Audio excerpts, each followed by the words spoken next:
Kaisang itu menggunakan uang 8, kira-kira hampir 8,8 miliar untuk pergi ke Philadelphia dari Halim Perdana Kusuma memakai private jet.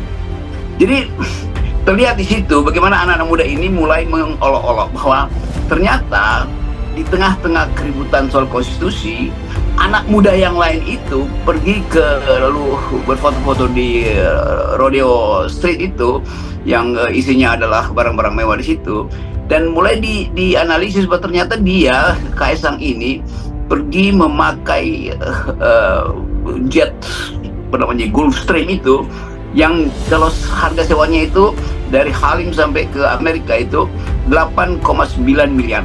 Bayangkan coba. Pengamat politik Rocky Gerung mengucapkan terima kasih kepada Ketua Umum Golkar Bahlil Lahadalia karena mengkonkretkan siapa musuh rakyat sebenarnya. Rocky Gerung menyoroti pidato Ketua Umum Partai Golkar Bahlil Lahadalia di Munas Golkar. Ia menilai Bahlil telah menunjukkan kepada rakyat Indonesia siapakah Raja Jawa, yaitu Jokowi. Nah, itu yang kemudian disempurnakan oleh keterangan dari Bahlil bahwa ada seseorang yang disebut sebagai Raja Jawa. Itu sangat konkret. Karena Raja Jawa itu langsung ada dalam benak mereka tuh. Walaupun kita tahu bahwa ada Raja Jawa yang baik dan banyak Raja Jawa yang baik tuh. Dan tentu mereka tidak membayangkan Raja Jawa itu adalah Sultan Hamengkubuwono IX yang menulis buku Takhta untuk Rakyat. Mereka tidak membayangkan itu adalah Raden Wijaya yang Patih Gajah Mada itu mempersatukan Indonesia. Mereka tidak membayangkan bahwa itu Sultan ke-10 yang selalu dekat dengan rakyat dan pro-feminis, Sultan Hamengkubuwono X itu. Jadi bagi mereka Raja Jawa itu adalah simbol dari kebengisan, itu intinya tuh. Itu juga menghina rakyat Jawa karena rakyat Jawa merasa bahwa sifat Raja Jawa itu bukan bengis, tetapi digambarkan sedemikian rupa oleh saudara Bahlil. Jadi timbul lagi musuh yang konkret. Oh, Raja Jawa itu adalah Jokowi yang bengis. Hal itu semakin memperkuat bahwa Bahlil ditugaskan Jokowi untuk menguasai Partai Golkar. Selama 10 tahun kepemimpinannya, Jokowi menganggap dirinya sebagai raja, bukan presiden. Namun, ia bukanlah sosok raja yang baik, tapi raja yang bengis, seperti yang digambarkan oleh Bahlil sendiri.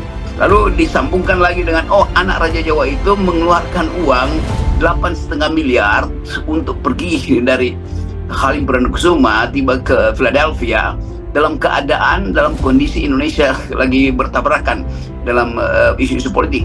Jadi terlihat bahwa anak-anak muda ini merumuskan politik dari satu peristiwa konkret. Mereka tentu tidak belajar Jean-Paul Sartre atau Thomas Hobbes atau John Rawls atau Gabriel Almond. Mereka mengerti politik di dalam upaya untuk memahami siapa musuh mereka tuh. Nah, itu yang menerangkan poster terakhir yang terkirim ke saya dari anak-anak ITB di Senayan tadi sore. Judul dari poster itu gede-gede, Penggal Kepala Raja Jawa. Ditambah lagi, putra Raja Jawa tersebut baru-baru ini diduga menyewa jet pribadi mewah untuk pergi ke Amerika Serikat. Keduanya diketahui pergi ke negeri Paman Sam tersebut untuk menempuh studi S2 di salah satu universitas di Amerika. Warganet pun terlihat riuh karena kedua anak Raja Jawa itu menggunakan jet pribadi, karena jendela pesawat yang digunakan oleh kedua anak Raja Jawa itu tidak terlihat seperti jendela pesawat komersil pada umumnya. Dan mereka merumuskan itulah politik tuh. Jadi terlihat bahwa cara anak-anak muda ini merumuskan politik adalah dengan mencari siapa musuh yang konkret. Sementara politisi itu mau cari musuh yang abstrak, ya konstitusi, regulasi segala macam.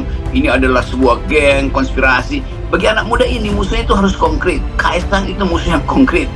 Jadi terlihat di situ semacam cara kita berpikir ala Carl Smith bahwa permusuhan itu mesti konkret, dan konkret itu artinya satu blok lawan blok yang lain tuh. Maka terbentuklah pikiran pada anak muda ini bahwa berpolitik artinya mencari lawan yang konkret. Nah, lawan itu adalah istana.